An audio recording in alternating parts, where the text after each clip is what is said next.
Boa tarde, dando continuidade aqui ao palco, vamos para o nosso próximo assunto, um assunto super legal, na qual a gente vai falar sobre compras inteligentes, tá? Como dados e preditivo negociam por você. Será que dá para dados e preditivos negociar com você?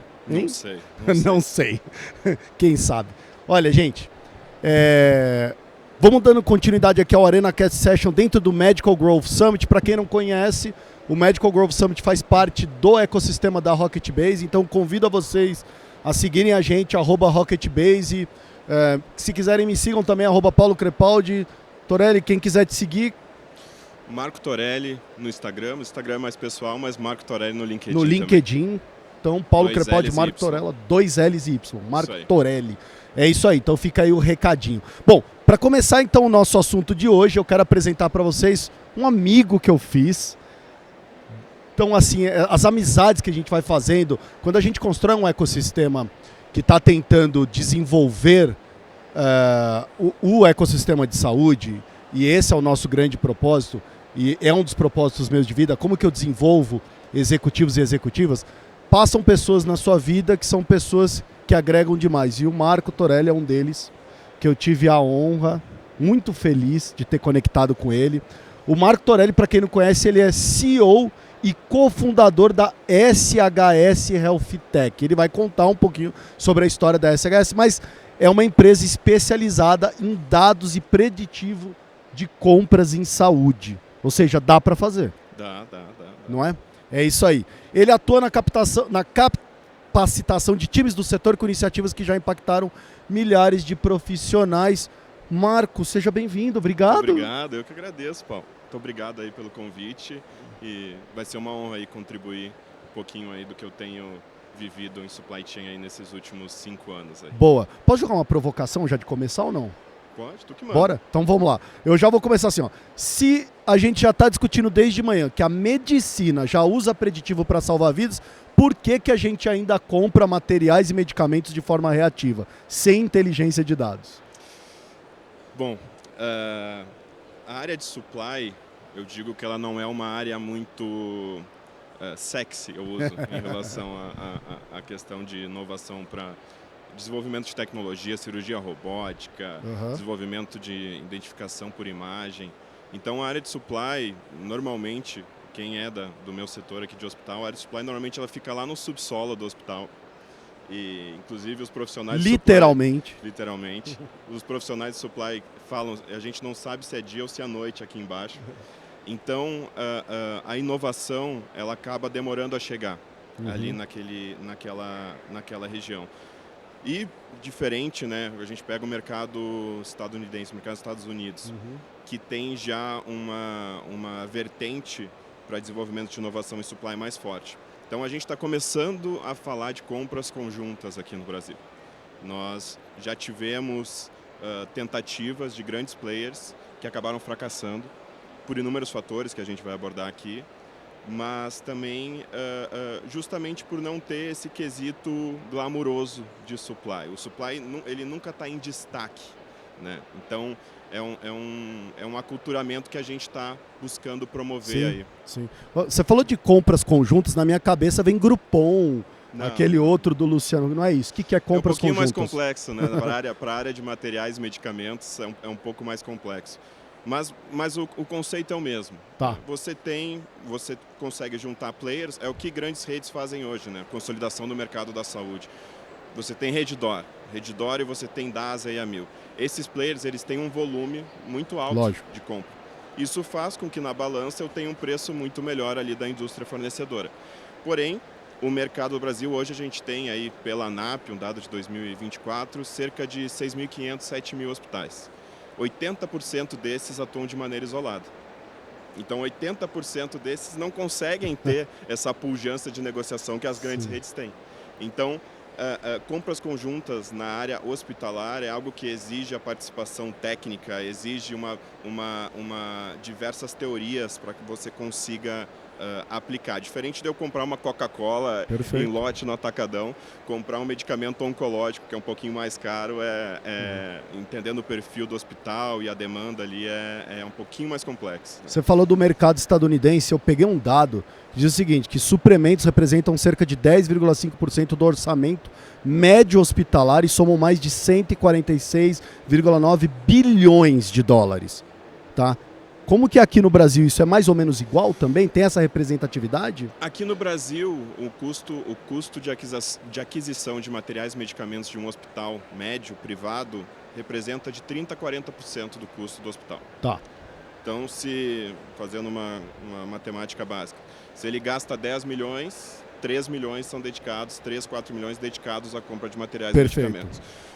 É um impacto muito grande. Muito. Muito grande. Eu estava fazendo um estudo para vir para cá, que eu acredito que seja, né, aqui médicos e clínicas. Né, em clínicas, dependendo do tipo de clínica, clínicas de oncologia tem 40%, 50% do custo de materiais também, materiais e medicamentos. Então, assim, aqui no Brasil também é assim, eu não tenho dado agora nítido na minha cabeça, mas eu sei que tem aumentado cada vez mais o volume de transações de compra de materiais e medicamentos. Então, é um mercado que está aumentando e vai cada vez mais se tornar tendência. Né? Tá. Quando você cria uma health tech que lida com isso, você não só está tentando mostrar para o mercado que existem outras formas de se fazer, mas você também está ensinando o mercado. Porque o mercado não faz isso, né? Então tem uma parte antes de ensinar o mercado e mostrar o benefício disso. Como tem sido essa jornada de sair do reativo para ir para o preditivo? Realmente é um processo, porque cada hospital tem um nível de maturidade para a área de compras, né? Existem hospitais que têm 10 plataformas embedadas, que fazem planejamento de estoque, sabe o consumo médio histórico. Existem hospitais que fazem no papel de pão a compra dos itens. Né? Existem hospitais que nem sistema tem. Já vieram hospitais que vieram trabalhar junto com a gente que não tinham nenhum sistema de planejamento de controle. Então, como que eu consigo mensurar qual que vai ser minha narrativa para cada hospital? Então, isso se faz, por um lado, por mostrar que nós estamos ali para complementar a área de supply. Então, nós temos também um viés educativo. Nós lançamos, há um tempo atrás, cursos para a área de supply, porque em um mercado como esse, quando chega um player tão inovador, o mercado se assusta. Sim. Pensei, já estou há 15 anos aqui sendo gestor de compra do meu hospital, está tudo ótimo, aí vai chegar um gurizinho, que nem a gente fala lá no Sul, um gurizinho e vai falar que consegue economizar 20% do que eu compro em 30 dias. Esse cara tem alguma coisa aí. Então, a gente não pode ir direto no X da questão. A gente vai construindo uma relação e até as estratégias de negociação, elas fazem... tem uma estratégia ali de relacionamento para a gente não ir direto ao ponto e não assustar. Mas é algo que quando eu comecei a SHS, eu pensei, eu vou criar um sistema, um banco de dados, eu vou ter um benchmark de preços nacional e quem que não vai querer ter um preço melhor? Lógico. Né? E me provam o contrário todos os dias. Né? Então, depois a gente aborda o porquê disso. Mas é uma mudança cultural e que leva tempo. Né? Eu falo que o mercado americano, estou citando muito antes, tu foi para a China, tu viu como é que é um hospital chinês, é outra coisa, né? Mas o mercado americano, ele tem já um desenvolvimento maior em relação a isso. Ele está uns 5, estimam, tinha uma revista do MIT, há um tempo atrás, que falou que o mercado americano estava 5 a 10 anos na frente do brasileiro. Então a gente está apostando numa mudança de cultura que a gente sabe que vai acontecer. Né? Então, é assim que se faz, é aculturamento, é conteúdo, algo que você é craque em gerar, é mostrando resultado, é mostrando cases. Então, é assim que a gente consegue ir mostrando aos poucos que a gente está ali para ajudar. Né? Marco, na hora que você falou dos 20%, eu estava olhando a carinha das pessoas, as pessoas fizeram assim, ó, deram uma encostada. Conta um pouquinho assim, como é que você... Porque assim, o que a SHS faz que consegue essa redução de 20%? Porque todo mundo meio que olhou e falou assim, não pode ser, isso é impossível. Sim. Basicamente assim, o que nós temos hoje, né? A SHS, quando a gente criou ela, nós temos um banco de dados que a gente alimenta com dados de diversos hospitais. Então, a gente já trabalhou com mais de 100 hospitais, hoje a gente tem 50 hospitais ativos que compram junto com a gente. E o que a gente faz como primeiro passo? A gente faz uma sanitização de cadastro, que também é uma dor tremenda na área de compras. a gente faz uma padronização, a gente tem um sistema, uma inteligência artificial, que a gente faz o depara dos cadastros. Então, para um hospital que escreve dipirona, o outro que escreve dip, o outro que escreve o nome referência, o outro que escreve um similar, a gente consegue botar tudo dentro da mesma moeda e a gente consegue fazer uma negociação em volume. E quando eu tenho dados de todas as partes do Brasil, quando eu tenho dados curados e bem cuidados de toda a parte do Brasil, eu consigo fazer inputs de economia. Isso é, assim, eu não vou dizer que é fácil, mas isso é uma questão lógica. O hospital independente, isolado do interior, ele não tem acesso a esse tipo de informação. Então, quando a gente dá uma mínima gestão desses dados e a gente traz um benchmark nacional, a gente consegue gerar economias. Hoje, nossa média global, eu falei 20%, mas nossa média global está em 17% de economia. Então, eu sei que cada hospital que eu entrar, que eu fizer meu diagnóstico, que é o primeiro passo, eu vou ter ali de 15% a 17% de economia. E é claro que eu tenho outros fatores, como mudanças de marca, tenho questão de estoque, que também é uma questão que a gente vai entrar.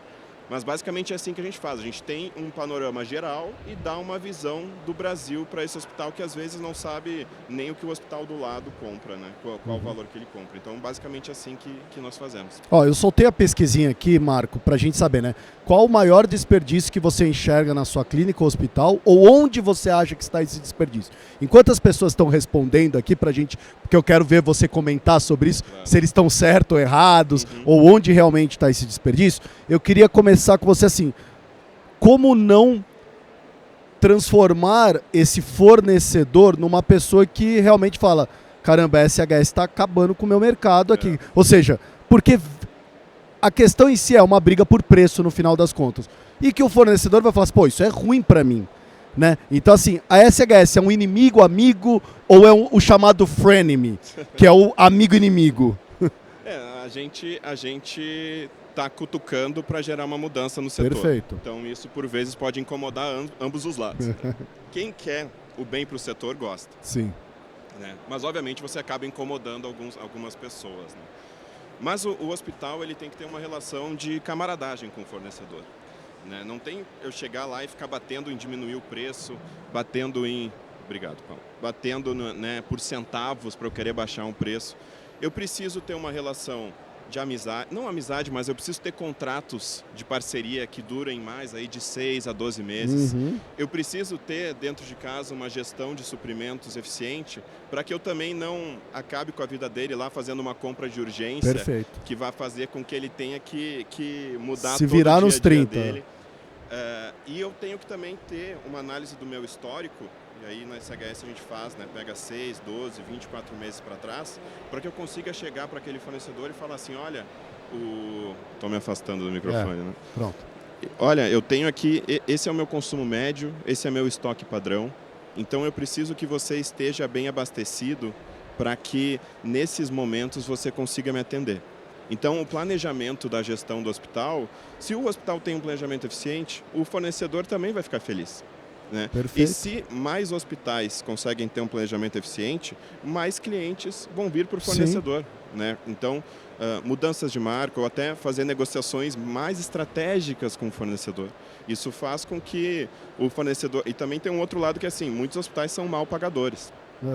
Então, a gente quer unir hospitais que têm um score bom com fornecedores que têm um score bom também. Tem essa avaliação de score, tipo, será? Serasa? Tem avaliação, tem diversas plataformas que avaliam isso. Existe fornecedor que trabalha com a gente, que fala assim, não, para esses hospitais aqui eu não trabalho. Não trabalho mais. Então, o hospital tendo uma gestão de suprimentos adequada e eficiente, o fornecedor consegue ter uma entrega e um faturamento maior. Perfeito. Então, é uma relação bilateral. Né? Perfeito. Então, obviamente, quem não está preparado, quem não está adequado, quem não faz questão de se adaptar e evoluir, acaba normal, ficando. É um incumbente. Mas isso é um desafio que a gente está disposto a passar para trazer essa mudança de filosofia para o setor. E olha aqui, olha o resultado aqui que deu. Ó. 50% acho que é o tempo da equipe gasto em processos manuais. Sim. E em segundo lugar, olha lá, 18%, eu não consigo ler daqui, tá? Preços altos por falta de negociação. Isso, preços altos por falta de negociação. E aí? Marco. Eu converso com muitos executivos, tanto da área de compras quanto CEOs hospitalares. O que eu acho incrível, que todos falam, é assim, eu estou sempre apagando incêndio. Ah, mas por que você não pegou sua curva A e fez uma negociação melhor ali para aqueles itens, aqueles top 5 itens? Ah, não dá porque meu estoque está acabando, porque eu estou apagando incêndio e teve um problema e a área técnica não conseguiu. Então, como que você faz para parar de apagar incêndio? Você tem que ter um mínimo planejamento. Sim. Conforme o seu padrão de consumo e todas essas variáveis que a gente está falando. Isso faz com que o time fique que nem barata tonta, indo atrás de preço, indo atrás de item. Compra de urgência, assim, é algo que eu venho repetindo porque isso é algo que... É comum. É comum e é muito mais comum do que deveria. Entendi. Né? Porque é algo que é totalmente, assim... fora do padrão, assim. E isso que eu queria te falar, com tecnologia, com IA hoje, isso é algo que já deveria estar resolvido ou não? Sim. Só que, como eu te falei, a maturidade na área de suprimentos, talvez ela não esteja, para alguns hospitais grandes, mais desenvolvidos, o IA já consegue entrar. Sim. Só que se você não tem nenhum sistema básico, como que eu vou apresentar o IA para você como uma solução, né? Você está lá na fase 0 indo para 1 e eu estou aqui na fase 5 querendo implementar IA para gerar otimização de estoque, otimização de preço. O cara vai falar, você está louco, né? Primeiro eu tenho que ter um fluxo de processo, primeiro eu tenho que ter um organograma de compras bem estruturado, eu preciso ter uma relação melhor com a minha área técnica, eu preciso entender a minha padronização.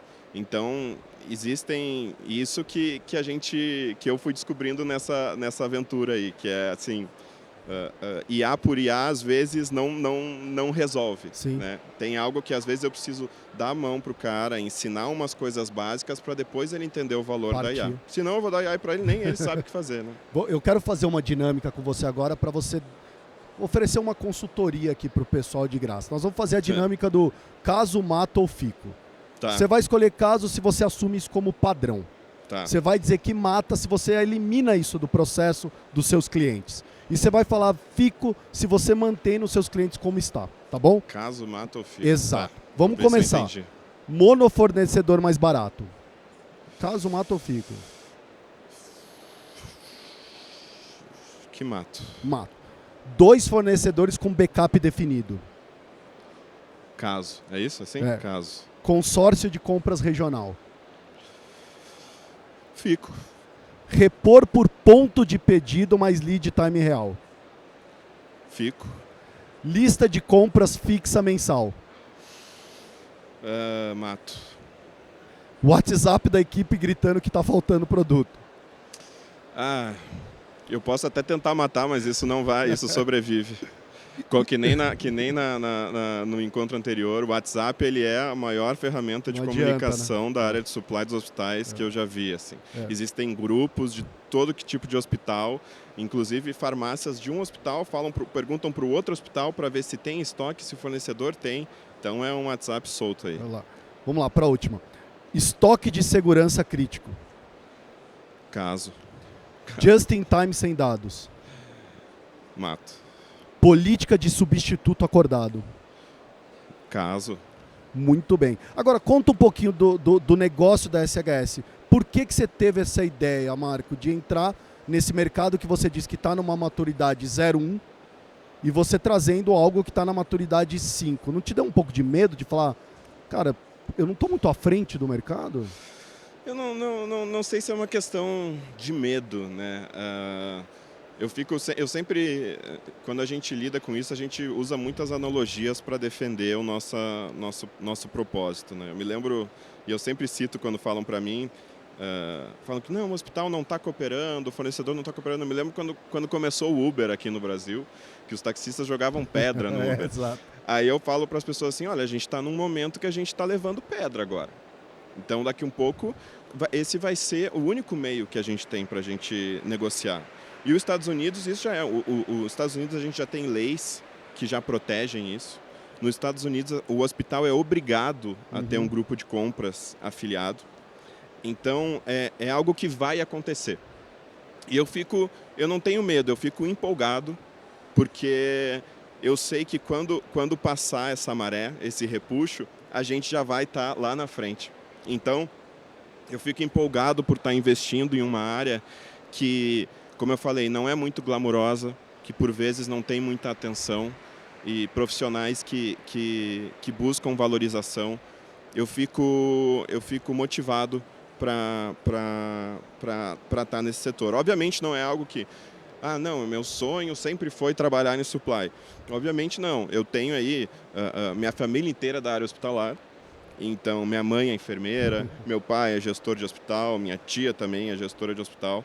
Então, sempre nos encontros de família, a gente falava sobre as coisas boas e os absurdos que aconteciam no setor. E aquilo foi me alfinetando. Sim. Até que eu pensei, cara, vamos criar um banco de dados e vamos trazer essa solução. Achei que seria mais fácil? Achei. Mas a gente se apaixona na jornada, né? Mas eu de novo, não tenho medo, eu estou empolgado e motivado, porque eu sei que quando a hora chegar, a gente vai estar. E a gente já está tendo, né, movimentos de grupo de compras, né? A gente está tendo, os hospitais privados agora estão com a AFIP, que é uma iniciativa de grupos de compras conjuntas para os top 6 maiores hospitais aqui do Brasil.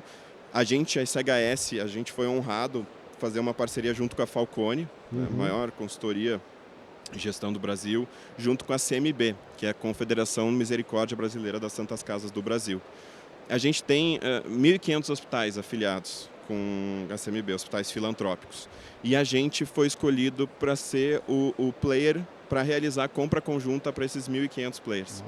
E tu tem Santas Casas aí no meio. Então, não tem nada mais nobre, mais motivador e mais que realiza assim o nosso propósito do que conseguir ajudar um setor que bom, 30%, 40% é o custo, e eu posso gerar uma eficiência nisso que ele pode reinvestir em IA, em aumento de pessoal, no que ele quer fazer inovação, mas é algo que está assim, que está na cara, e a gente chega para gerar eficiência. Os clientes que ficam felizes com a gente, nos agradecem, valem muito mais do que muitos que tentam sabotar ou que não gostam. Maravilha. Então, essa é um pouco a pegada que me motiva e que faz a gente... Tem uma coisa que a minha equipe falava desde o início, né? Essa cultura de startup, de um negócio inovador. Poxa, Marco, eu fiz aqui uma baita análise, uma baita negociação, só que o hospital pegou um outro preço. Ou ele usou o preço que eu negociei para fazer um preço melhor. Eu falei, é difícil. Se fosse fácil, iam ter já 20, 30 SHS no mercado. Então, é uma aposta que nós estamos fazendo, e nós estamos bem certos que essa aposta aí, nos próximos anos, aí 1, 2 anos, vão vir à tona. Vida longa SHS, né? Vida longa, vida longa, vida longa. Deixa eu te perguntar, assim, para todo mundo que está aqui, né, o gestor, o médico, quando você olha para indicadores, na tua opinião, qual o primeiro indicador que ele deve começar a medir? É estoque vencido, é giro, é o gasto por linha? Qual que é esse primeiro indicador que a gente tem que precisar para começar a analisar algo? A gente usa muito, a gente tem... Existem diversas teorias, né? Existe a matriz de Kralik, existe... Mas o que eu mais gosto de usar, e que nós usamos nos nossos clientes, é a pirâmide de insumos separados por curva ABC. Tá. Curva A são 20% dos itens que representam 80% do custo de um hospital. Perfeito. Eu vou começar atacando essa curva A. Não, mas eu tenho saco de lixo que eu tenho que negociar. Tudo bem. Mas vamos dar uma atenção para a curva A, que são esses medicamentos oncológicos, que são esses materiais, luvas, seringas, que estão fazendo o custo do hospital ir lá em cima. Porque se a gente consegue ter um resultado positivo aí, eu já resolvi mais da metade do caminho. Perfeito. Então, obviamente, você tem... Eu pego essa curva A e eu analiso nessas variáveis de controle de estoque para eu entender como é que eles estão performando ao longo de um ano, ao longo de 24 meses. Eu tenho consumo médio. Então, o meu estoque, eu tenho o meu consumo. Como que eu consigo começar a fazer umas contas simples de se eles estão consumindo tanto, se eu estou consumindo tanto, o meu estoque é X, então eu preciso de tanto nos meses tais. Então, eu começo sempre, e que nós fazemos isso, nosso cliente tem dado certo, ataca a curva A e faz uma limpa nessas variáveis. Estoque, consumo histórico de preço e também alternativas e também cadastro, análise de cadastro. Então, pegar a curva A e fazer um trabalhinho legal, você já ganha aí mais da metade do jogo, assim. Então, não é um indicador só. Entendi. Queria que fosse. Lógico. Preço, mas não é, né? É muito mais do que isso. Agora, nisso tudo, como é que você tem garantido governança? Porque você está mudando uma operação inteira, né? Sim. A gente tem o CAD, que ele diz que nenhum hospital pode ter acesso à informação de outro hospital. Exato. Mas para isso você precisa ter um player independente que crie o anonimato dessas informações e consiga ser esse player. Então, basicamente, o que nós fazemos, né? Nós temos, como eu falei, mais de 50 hospitais que compram conosco e nós temos nosso próprio banco de dados, que aí a gente pode usar aí todos os termos hypes do momento. A gente tem o nosso Data Lake, a gente está na nuvem, está com a AWS, e a gente tem diversas camadas de proteção que um hospital não pode ter acesso ao preço de outro hospital. Perfeito. E o fornecedor também, se o hospital não autorizar, não pode ter acesso ao nome do hospital que eu estou negociando. Então, é um recebimento da informação, a gente deixa que só a nossa equipe olha num sistema com senha, com todo tipo de segurança possível, login, senha, método de segurança, para esse dado não vazar. Tá. Né? E para a área de supply, isso é interessante, né? Quando falo em auditoria na área de compras, quando eu comecei, eu falava assim, não, mas como que você audita que sua área de compras está sendo bem feita, bem negociada? A gente tem, isso em hospitais grandíssimos, a gente tem 3 cotações para um item. Então, se eu coto com o fornecedor A, com B e com C, aquela cotação está válida. Eu pensei, puxa vida, né? Se é isso, eu não tenho a segurança se aquela negociação ela foi feita, qual o raciocínio lógico por trás dessa negociação. Posso pegar um fornecedor C lá que vai me dar um preço nas nuvens e um outro fornecedor que eu sou mais próximo para me dar um preço menor, e aí eu tenho uma cotação e negociação efetivada auditada. É complicado, né? Existem plataformas hoje, a Bionexo é uma delas, plataformas que ajudam na auditoria desse processo, né, que eu pego desde da entrada do estoque até a cotação, até o faturamento, eu tenho todo esse ciclo rastreado, mas ainda tem uma questão ali de como que eu vou auditar, e eu saí um pouco do LGPD e fui um pouco para como eu vou auditar que esse trabalho está sendo feito da maneira correta. Eu ainda não tenho muitos artifícios para isso, mas basicamente na LGPD é mantendo o banco de dados seguro, é tendo um provedor seguro como a AWS, como a Amazon, e é tendo isso atualizado e bem curado por craques de tecnologia que não vão deixar isso passar. Lógico. Né? Se você entrasse hoje para ser head de um supply chain de hospital, em 30 dias, qual seria o primeiro desperdício que você ia zerar? Eu acho que como eu falei, eu ia pegar o ERP, o sistema, TAS IMV, eu ia pedir o relatório de entrada de notas fiscais e eu ia exportar esse relatório, eu ia imprimir a curva A do hospital. Perfeito. Eu ia fazer isso, eu ia ir item a item vendo qual que é o código do item, qual que é a descrição, qual que é o volume médio de saída, qual que é o valor médio, qual que é o último valor, qual que é a marca, qual que é o fornecedor e qual foi a data da última compra e quanto que eu tenho em estoque. Eu ia fazer isso para a curva A. Eu não tenho dúvida que ia ser que ali eu ia já encontrar trabalho para alguns anos dentro da área de supply e já ia conseguir pagar minha conta chegando, pagar o meu salário com esse resultado. Então esse seria o meu primeiro caso e aí entra naquelas variáveis que a gente falou de estoque, enfim. Só que o primeiro passo é identificar a curva A e analisar a curva A no detalhe. Esse, assim, é isso. Marco, para encerrar, qual recado final você quer deixar? E conta, se as pessoas quiserem conhecer mais da SHS, como que elas fazem? Bom, recado, primeiro eu gostaria de agradecer pelo espaço. Queria dizer que realmente a missão da SHS é uma missão que é para dar valor para a área da saúde, precisamente para a área de compras nesse momento, e que é um propósito muito nobre para hospitais que precisam de auxílio e muitas vezes não têm acesso. Então, eu queria convidar vocês para conhecer a SHS. A SHS, ela é www.saudeshs.com. Então, lá tem o site, tem todas as informações. A gente tem www.saudeshs.com. E no Instagram também, no LinkedIn. Entrem lá, olhem os cases. A gente tem uns cases bem legais de hospitais que economizaram em 1 milhão, 2 milhões em 30, 60 dias. Então, conheçam e contem para outros parceiros do setor para estimular e compartilhar esse conhecimento, que a gente ainda está recém começando aí nessa frente e muito empolgado aí com os resultados que a gente vem tendo, que a gente ainda pode gerar. Então, queria agradecer e convidar todos a conhecer. Muito bem. Bom, gente, hoje a ideia era essa, era a gente abrir a porta do almoxarifado e ver que o vilão não é o custo, é o improviso, né? É, improviso. Ficou claro aqui. É. Então, assim, essa era a ideia desse bate-papo de hoje. Marco, eu queria agradecer muito por você estar aqui com a gente no palco do Medical Growth Summit. Obrigado de coração pela tua presença, meu grande amigo. Eu que agradeço, Paulo. Sucesso a SHS. Obrigado. Sucesso para a Rocket Base também. E bom evento a todos. É isso aí. Obrigado. Palmas para o Marco. Então, para trazer aqui ao palco o próximo host, Ana Flávia. Cadê a Ana? Ah, tá aqui, Ana. Por favor. Vamos fazer uma fotinha aqui.